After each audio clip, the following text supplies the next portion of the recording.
ଭାରତର ପ୍ରଥମ ମହିଳା ରାଷ୍ଟ୍ରପତି ପ୍ରତିଭା ଦେବୀ ସିଂହ ପାଟିଲ 1934 ମସିହା ଡିସେମ୍ବର 19 ତାରିଖରେ ମହାରାଷ୍ଟ୍ରର ନନ୍ଦଗାଓଁରେ ସେ ଜନ୍ମଗ୍ରହଣ କରିଥିଲେ। ତାଙ୍କ ପିତାଙ୍କ ନାମ ଥିଲା ନାରାୟଣ ପାଗଲୁ ରାଓ।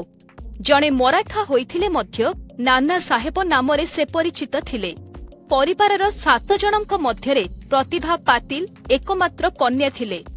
2007ରୁ 2012 ମସିହା ପର୍ଯ୍ୟନ୍ତ ସେ ଦେଶର ଦ୍ୱାଦଶ ରାଷ୍ଟ୍ରପତି ରହିଥିଲେ। ଦେଶର ସର୍ବୋଚ୍ଚ ସାମ୍ବିଧାନିକ ପଦ ଗ୍ରହଣ କରିବାରେ ସେ ହେଉଛନ୍ତି ପ୍ରଥମ ମହିଳା। ଜଲଗାଓଁସ୍ଥିତ ସରକାରୀ ବାଳିକା ବିଦ୍ୟାଳୟରୁ ପ୍ରତିଭା ପାଟିଲଙ୍କର ପ୍ରାଥମିକ ଶିକ୍ଷା ଆରମ୍ଭ ହୋଇଥିଲା। ପରେ ସ୍ଥାନୀୟ ଇଂରାଜୀ ମାଧ୍ୟମ ସ୍କୁଲରୁ 10ମ ଉତ୍ତୀର୍ଣ୍ଣ ହେବା ପରେ ମୋଲଜି ଜୈଥା କଲେଜରୁ ସ୍ନାତକ ଡିଗ୍ରୀ ହାସଲ କରିଥିଲେ। ଏହାପରେ ବମ୍ବେର ସରକାରୀ ଆଇନ କଲେଜରେ ପଢ଼ିବା ସମୟରେ ଉଷା ଭୌମିକ ବସନ୍ତ ରାଓନାୟକ ଓ ମଧୁକର ରାଉଚୌଧୁରୀଙ୍କ ଭଳି ସମାଜସେବୀ ତାଙ୍କୁ ରାଜନୀତି କ୍ଷେତ୍ରକୁ ଆଣିବାରେ ସାହାଯ୍ୟ କରିଥିଲେ। 1962 ମସିହାରେ ପ୍ରଥମ ଥର ପାଇଁ ଏଡିଲାବଡ଼ ବିଧାନସଭା ଆସନରୁ ସେ ବିଜୟ ହୋଇ ବିଧାୟିକା ହୋଇଥିଲେ। 1965 ମସିହା ଜୁଲାଇ 7 ତାରିଖରେ ଦେବୀ ସିଂ ରାମ ସିଂହ ଶେଖାୱତ ପାଟିଲଙ୍କୁ ସେ ବିବାହ କରିଥିଲେ।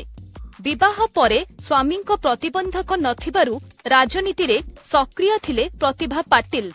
ଦୀର୍ଘ 34 ବର୍ଷର ରାଜନୀତି କ୍ୟାରିୟର ଭିତରେ ପରାଜିତ ହୋଇଥିବା ପ୍ରତିଭା ପାଟିଲ 2004 ମସିହାରେ ରାଜସ୍ଥାନର ରାଜ୍ୟପାଳ ଭାବେ ନିଯୁକ୍ତ ହୋଇଥିଲେ। ତେବେ 2006 ମସିହା ଜୁନ 21 ତାରିଖରେ ସେ ରାଜ୍ୟପାଳ ପଦରୁ ଇସ୍ତଫା ଦେଇଥିଲେ।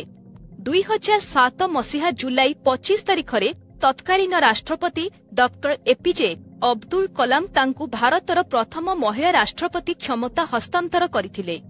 ଦୀର୍ଘ 5 ବର୍ଷ ରାଷ୍ଟ୍ରପତି ଭାବରେ ଦାୟିତ୍ୱ ସୁଚାରୁ ରୂପେ ତୁଲାଇବା ପରେ 2012 ମସିହାରେ ରାଷ୍ଟ୍ରପତି ପଦରୁ ପ୍ରତିଭା ପାଟିଲ ଅବସର ଗ୍ରହଣ କରିଛନ୍ତି।